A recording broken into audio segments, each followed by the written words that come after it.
Welcome to Intuitive Writer. I'm your host, Camille Chan. I'm a writer, a medium, and a story channeler. I have 23 published books to my name and counting. I have been writing novels for over 30 years, and for just as long, I have been channeling stories. I have spent my life in dedication to my craft, and what I've learned is that, contrary to popular belief, stories do not come from within. Stories come from without. Stories exist in the universe as energy, and they are waiting to work with writers just like you and me to be channeled on to the written page.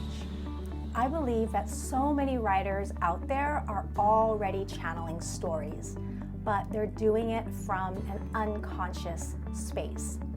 I started the Intuitive Writer podcast and YouTube channel to help writers just like you shift from a space of unconscious creativity to a space of conscious creativity. Be sure to tune in every week for teachings that will help you incorporate intuitive writing into your everyday writing practice. I'm so excited that you're here. I'm so grateful to be part of this creative journey with you, and I look forward to sharing with you every week. Thanks for tuning in. Hey guys, welcome back to the Intuitive Writer podcast and YouTube channel. I'm your host, Camille Chan, and I have a really crazy, amazing, magical story to share with you guys today. I know words can hardly describe, but I had a pretty crazy weekend here at the end of February. And the story that I'm going to share with you is how I discovered that I'm a muse. And I mean this in the magical Greek tragedy, Greek comedy sort of sense. A living, breathing muse that can channel stories for writers and creative people. And I had no idea that I could do this up until 3 or 4 days ago. It was quite a shock. But I mentioned recently that I've taken on a writing student, and we're in the middle of doing a deep dive into her manuscript and just taking it step by step to completely polish her manuscript and get it ready for an agent and publication. And it was in the process of working with her that this very magical thing happened. So I'm going to bring her on, and we are going to share the story with you guys. And seriously, guys, I can't make this stuff up. It's magical, but yet crazy. And sometimes I feel a little bit insane, but that's okay. I guess I can roll with being insane. Anyway, so I'm going to bring her on in just a second, and then I just wanted to let you know that I'm going to be taking probably a week or two off from the podcast. I have the edits back on my novel from my sweet husband, my number one content editor, and it's a bit challenging to juggle the energy of the podcast, which is very different from the energy of this book. And the characters, and so I just want to be able to focus just on the characters and their voices and bring them in, and I think I'm probably just going to take a week off, but it might end up being 2. So if I disappear for a week or 2, you will know why, but I will definitely be back, and you can always reach out to me on Instagram at Write with Intuition. So without any further ado, we are going to dive into this episode and the interview with my dear friend, Roxana Karimi. Hi, Rox. Hi, Camille. Guys, this is my dear soul sister, Roxana Karimi. She is a licensed marriage therapist. Sorry. It's awful.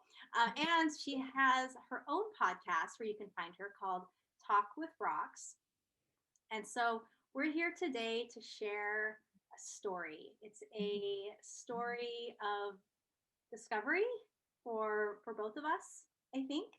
So I'm going to start a little bit at the beginning. So Rox and I have never met physically in person.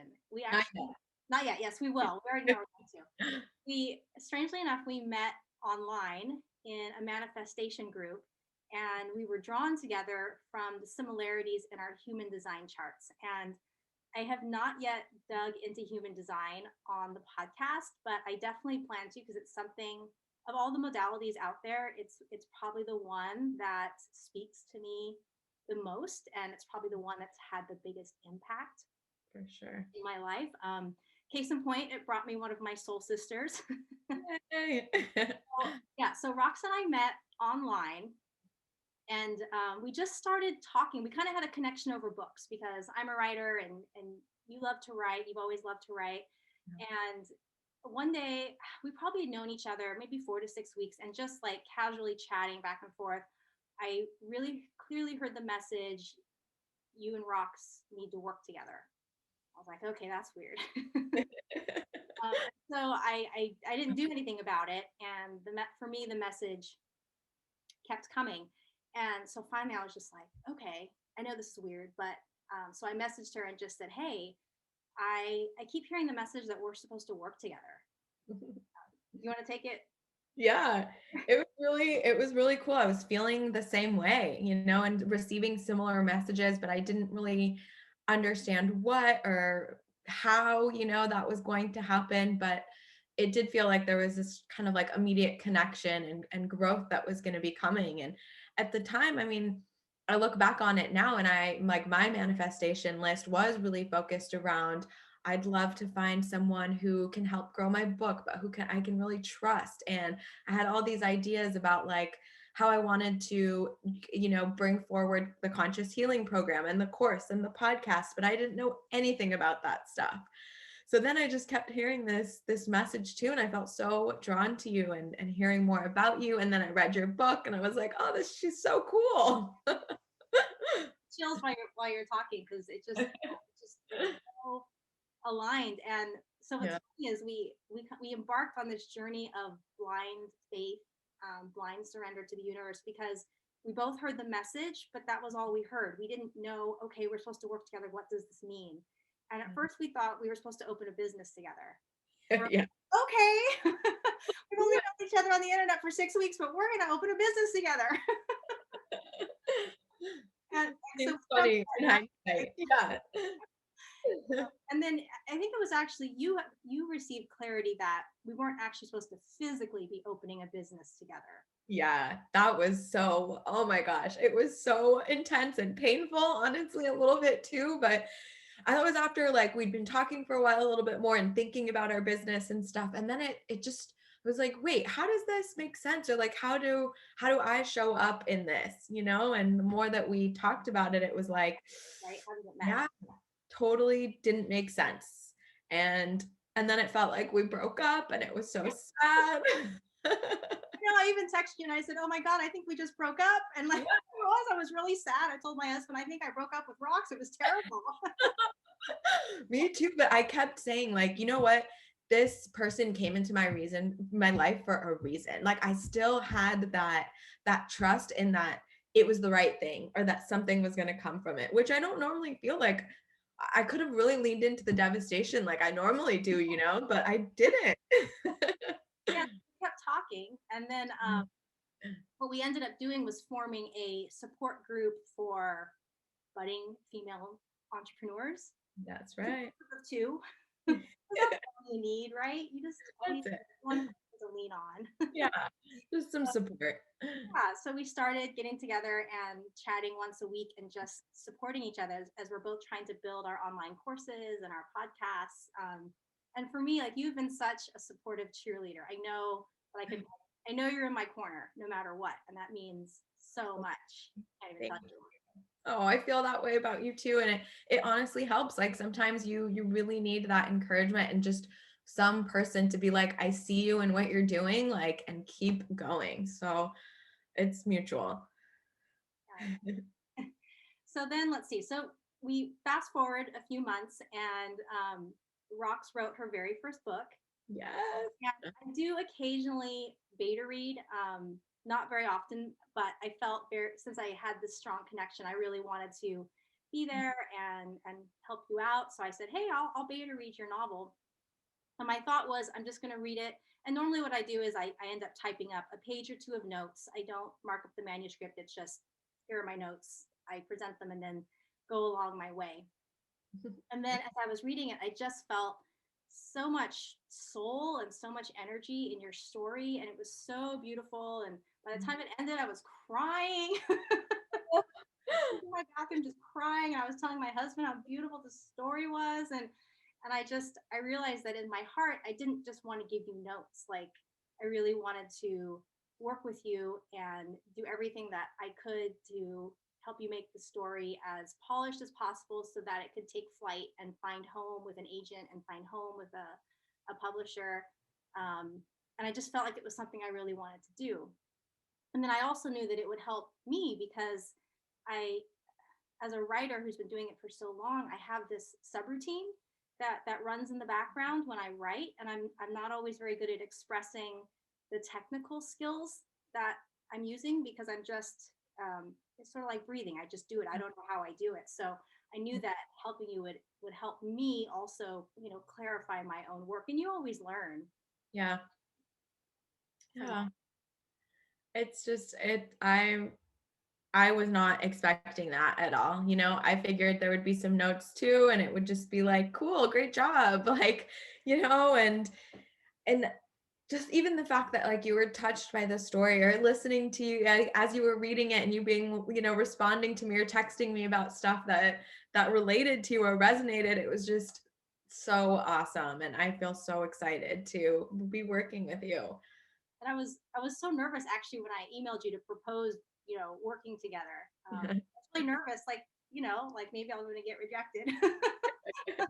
I was like, okay, well, I have to ask her. So I was glad you did. This is how it came together. This is how I got my very first intuitive writing student. It was a journey of following what felt good and listening to my intuition and connecting with a really special person. And I have to give a plug for her book because it's so good.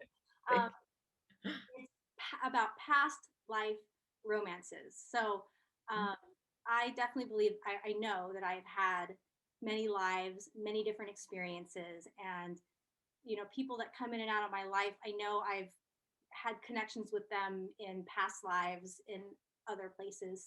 Something I've actually seen glimpses of other lives that I have with people and different connections, like a giant spider web. It's just it's so interesting. So beautiful. So it's definitely something that I believe in. And I do believe in like an eternal love, between souls. It doesn't always have to be romantic love, but it can still be eternal love between souls that you find in each lifetime, right? Because love is so special and so beautiful. So your story is the romantic kind, which I like too. I like romance. Usually I go for the romances with werewolves, but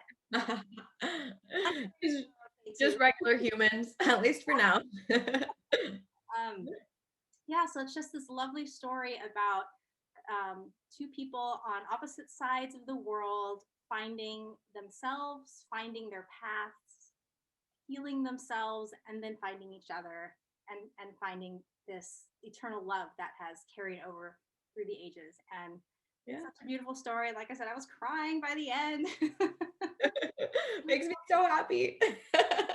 So I am excited for this story to be out there in the world because I know it's going to touch people the way that it touched me. And okay, so this leads to the more interesting intuitive writing part of the story. So there's a character in your book named Miller, and one night he showed up, and I was like, wow, okay, this is new. I've never connected with anyone else's story this way. But it was your energy, and I felt a little weird about it. So I was just like, I'll let her know you have something to say. And I kind of hesitated. Like I didn't tell you right away. I waited a couple of days, and I waited for us to talk. And I guess because in a way it almost felt like cheating. Like, oh, that's somebody else's character. That's not mine. Me. I was a tiny bit jealous too. I was like, what? I've been waiting for you. Just kidding. Yeah, we talked about like Miller was here. Like I think Miller has a bigger story to tell you because he does have he's a big character, in that the way he impacts the story, but physically he takes up very little space in the book. Yeah. Like probably like maybe 5 pages at the most. So I didn't know what his story was, but I felt like it wanted to be big, and he was showing up saying hello. Yeah. Okay, do you want to tell the next part? Sure. It's so interesting because when you asked me or told me about it, it was something I had been thinking about for a while too. But I felt embarrassed or, like maybe it wasn't the right thing to ask or the right time. So when you asked it, I was like relieved in a sense. I was like, oh, it's so great that we're on the same page. And interestingly enough, Miller was one of the first characters that really appeared or I received a download for this book. Like that is where the story started. And at some point, as it transformed, or not transformed, but as it kept growing, I felt shy to go back or to bring that. Like there was a piece of that felt, I just kind of shied away from. And so to have you really remind me of that and to feel that piece of the story and how important it really, really is to the book, it felt really good. Oh, that's neat. Yeah. That's neat. So I had a day, I don't even remember what was happening, but sometimes I just have days where I just feel like I have no clarity. Like I'm in the fog and it's just like, oh, you just, can you please shed some light? Like I'm wandering around here. Can you please shed some light? So I have my favorite hill that I go do hill repeats on my lunch break. And I try to always set an intention. So my intention that day was like, I just have some clarity. Like, can I just have some clarity? And I don't even remember what it was about. Yeah. But I was coming back down the hill and I heard like, ask Rox if she wants you to try to channel Miller. And I was like, okay, that's weird. Again, because it feels like cheating. Like, Yeah. can I have a threesome with you and your boyfriend? Like, it kind of felt like that. Yeah. I'm like, okay, this is really weird. So I kept going down the hill and I kept hearing it. I was like, okay, shit. All right, whatever. I'm just going to ask. And she doesn't have to say yes. And we're good enough friends that if she's not into it, she'll just say so. Like, it's okay. She'll still love me afterwards. For sure. So I did. I sent you a text, and you answered almost right away. And what you had said was, "Oh my God, I've been working up the courage to ask you. Uh, I hadn't gotten there yet." And I'm like, "Oh, okay." Then I felt a lot better. It's like, okay, once again, the universe is aligning our paths, and Oh. showing us that this is a step to take together. Yeah. So, okay, so we had this plan. Like, okay, we're gonna channel Miller. And then I was like, I have no idea how to do this. Like, because I know that I channel stories and characters for myself, but I've never done it for anybody else before. But luckily, Miller had been around. So it's like, okay, so like I had some kind of a connection with him. So a lot of times, what I do is I just sit and I ask my guides. And so I ask, like, okay, now we've had this great idea. Now what? What do we do? How do I do this? And as soon as I asked, the meditation came in immediately, like immediately. I was like, okay, here we go. This is how. So we had a plan to get together, and so I had the meditation, and so we just moved into this space of blind trust Yes. and surrender. And so I took you into the meditation, transported you to the world of your story, and then we called Miller. Yeah. And what's interesting is I'm pretty sure this spirit died in a fire. My body got hot, and I saw a burning house. So I think that's probably the trauma that you're helping him heal. Yeah. So yeah, my body got really hot, and then it got cold, and then I actually physically felt it was like it was blowing through me. It was just like this stream of energy. I felt like a portal or a gateway, and I was just open, and I just sat there and I just let it pour through me. Yeah. So now, yeah, you describe now what it was like on your end. Honestly, like the most powerful, beautiful experience I've had in my life. And I know we were talking about it earlier too. Like, it doesn't feel like you're meditating. It feels like you're transported somewhere else, like this portal, this channeling feeling and energy that comes with it, and how it really does come through you. It's like you are the holder of that. It feels like it. And then as we're going through, it opens up, and like he appeared, I imagined him there, and he does die in a fire. I mean, in my story, he dies in a fire. So it's so interesting that you're feeling that too. And it was just so interesting the way that, what I saw was like this projection in my, mind's eye. And when I'm meditating, it doesn't always necessarily feel that way. Like I'm seeing these images sort of, I don't know how to really explain it, but the light of it is so different. And it was like I was being guided. Like there's this imagery that I kept seeing, like, come with me, and I got to go and see like where that next scene is, or the important things that I need to bring forward, that Miller thinks is important to bring forward. Wow.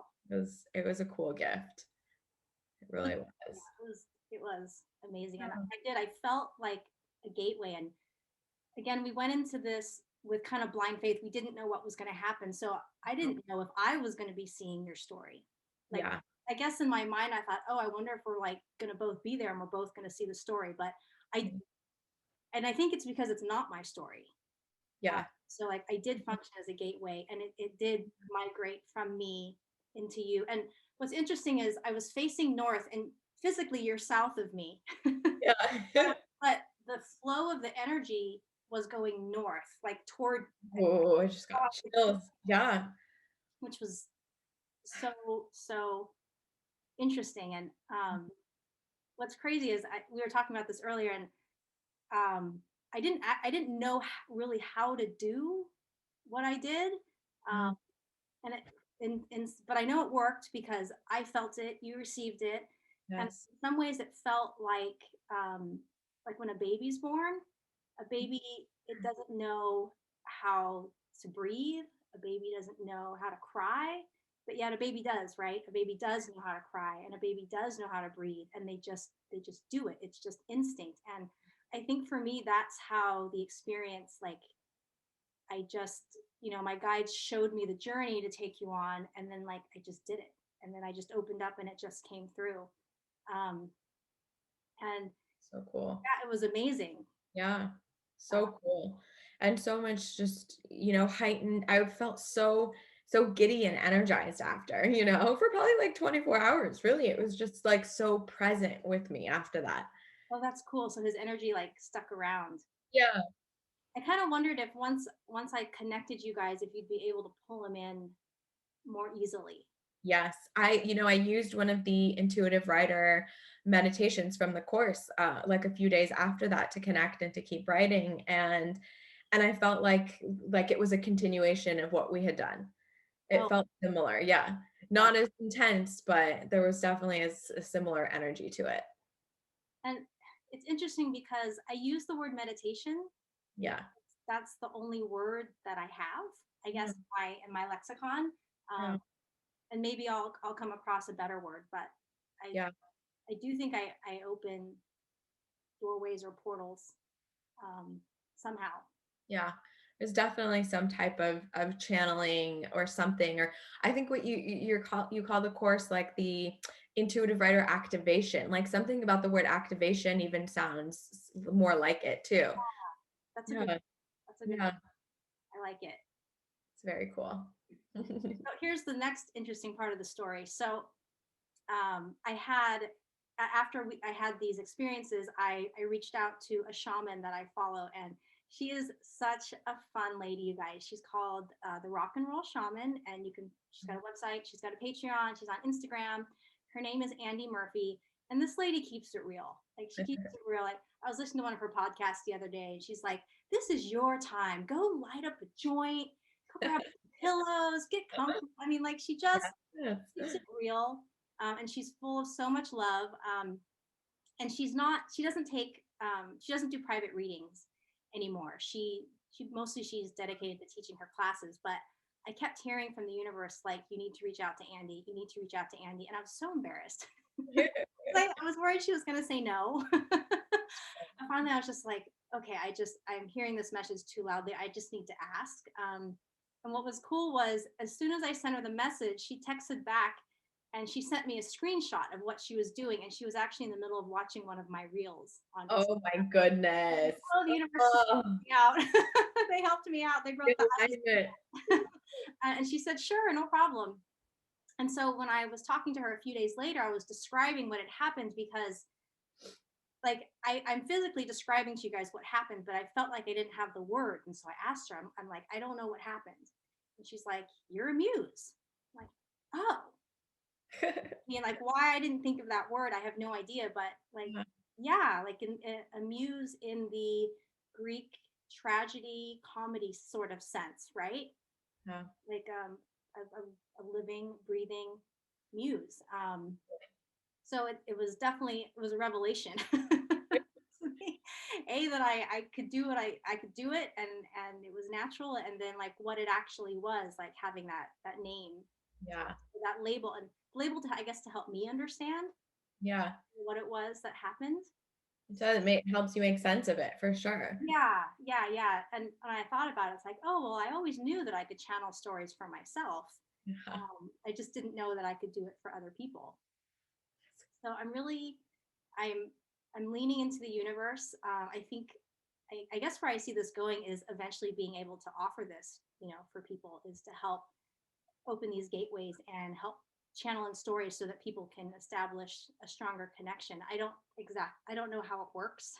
I've only done it once. So, I'm definitely going to keep practicing with rocks. Yeah. It feels really safe. And I'm asking the universe to send me writers that that I can trust and feel safe with, because for me it's really vulnerable too. It is, it is so new, Yeah. and I am going in on a lot of blind faith, so I don't know what it's going to look like, but I'm asking the universe to show me the way, and thank God I have you. You're like my lighthouse, in the storm. It's like I'll just keep going. I'll just keep going toward her, and it's going to be okay. I'm going to bring the lessons in. I need. I feel the same way. And I know you're going to figure it out, or however the perfect alignment of being able to share this gift with other people is going to be, it will show up. I know that for sure. And I'm excited. I mean, just thinking about it, it just lights me up, because writing has been so magical in my life that if anything I can do to help other people, bring in that same magic, like I'm here, I'm on board. It's going to help so many people. So many people. Thank you. Yeah. So that's our story. That the writer and the muse. Here we are. I guess it's a stereotype and a trope, but here we are, living, breathing. Totally. So it's very cool. So I will keep everybody updated on how this progresses, and what insights the universe brings me. It's very much a trust fall, and Yes. you kind of get used to that feeling of free falling, because it's not comfortable.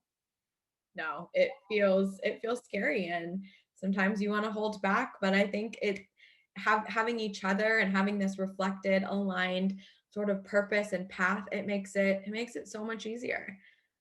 And that's the other thing that Rox and I always, I guess, kind of just reflect, and what makes us really giddy is we are like, our life paths are so aligned. Like there'll be days when I ping her and like I'm having a certain challenge, she's like, oh my God, I'm having the same thing.